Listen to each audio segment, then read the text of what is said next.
location manager for, I believe we have 73 episodes on the show. You were mainly in LA, right? Right. You were in LA. What were a lot of the challenges that you faced when dealing with a show that had so many different locations in most episodes?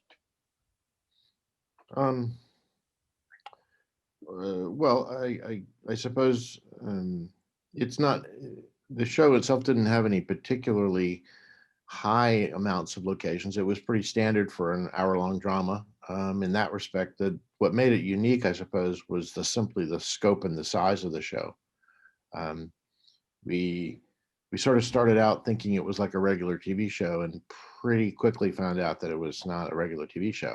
It was much bigger, and by I don't know whatever that season was when they first came down, seven maybe Six. Season six. six, that they started to build a second unit to pick up. I mean, normally, episodic television has windows of filming, and I think in those days it was supposed to be 8 or 9, but we couldn't accomplish it. It was just too much. It was too big.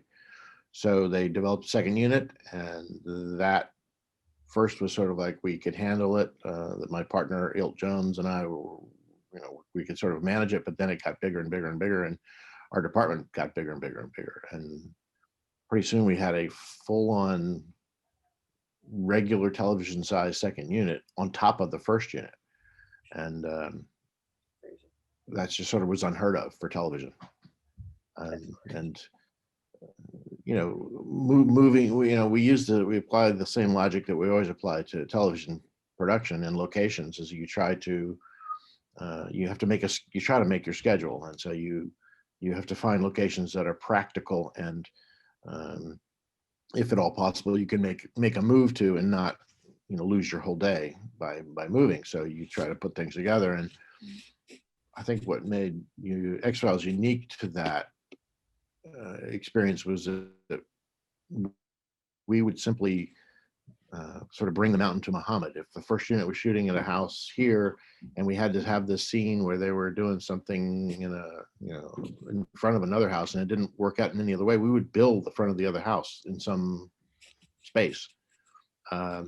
It was, we just did whatever we had to do. We joked and said it was 22 feature films a year, and in a sense, that's exactly what it was. But we had tremendous, support. We had from the studio, from the production, from the producers. So they asked a lot of us, but they also gave us the tools to do it. So I read that you and Ilt Jones almost became like little celebrities among the show, because the fans would find you guys and they all knew who you were. yes, that's I true. I mean, how what was that like? I mean, that's insane that this was pre-internet you're talking, where the Yes, people would hunt you down yeah. and know exactly who you and Ilt were. I mean, what was that like? Strange. Normally, our jobs are not exactly high profile, but because of the nature of the show and the sort of dedication / determination of fans, it became fairly apparent fairly quickly that we were going to need to be on our game from a security standpoint, because David and Jillian were, they were concerned. I mean, they'd had their share of experiences of dedicated fans trying to do something, get to them, whatever. So the best policy that we thought was to simply meet them, because what happens is you begin to see the same people every day, or on an ongoing basis, and so we recognize it. But it was startling to hear somebody know who we are, and to use our names. I know Ilt and I, we were shooting in Big Bear deep in the woods overnight, and we had highway patrolmen lock up the highway, a mile in either direction, and he was going out to check on the cop or something, and there are these little hardcore group of people there, and one of them said, "Oh, are you Ilt Jones?" And he's like, "What?" So yeah, and what also surprised me was that they would often know the names of the episodes before we did, because we would just get untitled, and or some slash name, but they would say, "Oh, is this, you know, whatever Terminus?" Maybe, I don't know. And they were right. They were always right. I don't know how they did that. That's crazy. So Pre-internet. That's insane. yeah, I mean, I usually as a location guy too, I'm off to the first person on the location. So 4:30 in the morning, I pull up and there's two women waiting for me there, and I was like, "What are you doing here?" "Well, we wanted to be, when you got here." It's like, holy cow! They had flown in from New York, I think. They were friends. They'd gotten through the show. They had never met until they landed in LA together, and we saw them for several days while they were visiting. Like they came every morning. Charlie and I have talked to a lot of the cast and crew, and they often said what you said, that the X-Files was really like shooting a movie every single week. Yeah. Do you have any specific episodes, or can you recall any memories, whether they be funny or challenging or interesting, that you could share with us, that some of the episodes that you worked on? Do you have a favorite one, or?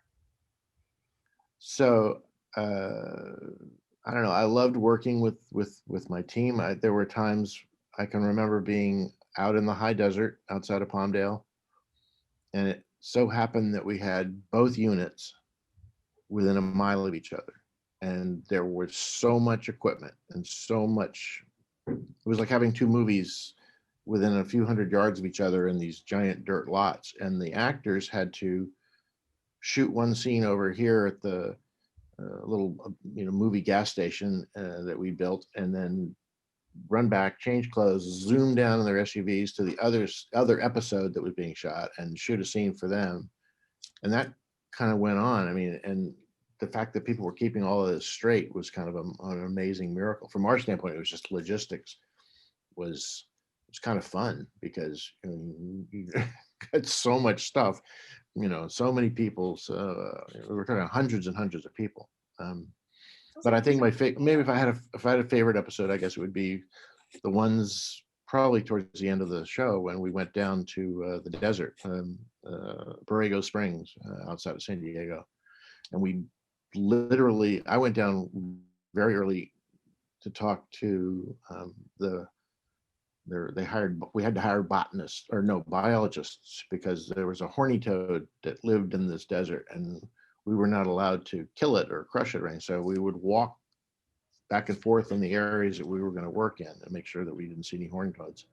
And then we built a pueblo, basically, inside the side of a cliff. You probably remember this. We blew it up later, but The finale. It's the finale. but it took a while to build, and it was 115 every day. I mean, it was crazy. And that whole adventure being in the desert, we had windstorms and helicopter scenes and blowing stuff up. That was really fun. That's probably my favorite experience of the show. It's so cool. I remember, my favorite episode, just because I'm a baseball person, is the Unnatural, the one that David directed. Do you remember finding that location? I have a strange feeling that that's the same baseball field that A League of Their Own was shot on. You don't know by chance? It's up in Oxnard, right? No, it was in Oh, I'm sorry, Ontario, not Ontario. Oxnard. Yeah, Ontario. right. I did not find that. Often what happens on episodic is that there's bouncing back and forth and alternating episodes, because we can't sort of cope all the time. Right. So I think either Ilt found that or he knew of it and had pictures taken of it. But have you talked to him yet? I haven't yet. I had tried to get in touch with him, but didn't have any luck. Well, he's here in town with me, so I just had dinner with him on Sunday, so I'll mention it to you if you want. Yeah, I mean, we'd love to talk to him, because you guys are. One of the books I read for research, you guys are all over it. Everybody loved you. You guys are quite popular. Well, Ilt's a great storyteller, so he will have endless tales to tell you, because he was often in the van with the producers and directors, and I was more the mechanic who solved the the logistical problems. But we had such cool people to work with. I mean, Kim Manners was, to this day, is one of my favorite director producers. It was just so fun. It's okay. You had mentioned that you didn't really watch the show, but what are your thoughts looking back? Why do you think the show is still so relevant today? I mean, it had a reboot. If you go to conventions, you see 10-year-old, 20-year-old kids obsessed with the X-Files. What are your thoughts on that? Well, I think it was very very well written. Mulder and Scully were interesting characters. Um, there was sort of of course, the unwritten sexual tension that was manifest in every episode, but we see that in a lot of shows. There was just something more magical about Chris's approach to the unknown, and I think all of us would like to know what's going on. And I think most people, if pressed, would say that they want to believe. And it provided an outlet for folks who just didn't have, there was nothing like it on television at the time. And it made such a lasting impression. And I've done TV for a long time. I've never seen that level of fan participation in terms of the production time. I mean, people would just come and they would sit across the street all day. And maybe they'd catch a glimpse of Jillian, or they catch a glimpse of David getting in and out of a car, but maybe not. And I just, like I said, I've just never experienced that before. And so somehow the show spoke to them. And it spoke to a lot of people. Obviously, it was incredibly successful. So that's the best I have. I just think it was well timed, but Chris is an unusual guy. I thought he had just this tremendous command of what he wanted on the screen and what the show's vibe should be, and then he surrounded himself with writers that could exercise that. And I mean, we had some pretty great writers. I mean, John Scheiben, and of course, Breaking Bad. And Skilligan. Yes, Gillian, hilarious guy. How crazy was it filming at the Queen Mary? Because I've been there, and I went to an event right next to it, and that thing was massive. That's a huge ship, and you turned it into not only a filming location, but Chris Owens said that the people stayed there like as part of a hotel. How the hell did you guys pull that off? I mean, it's sitting in the middle of Long Beach. Well, it is a hotel. Is it? It's also a haunted house too, I think, in October. It may be. I mean, I don't know that it, frankly, I mean, I don't know that it still is a hotel, but you could go and stay in the Queen Mary. So, I mean, we just booked everything we could and got the permits and stuff like that. There was a little bit of a mishap along the way. We had a barge next to it for rain towers.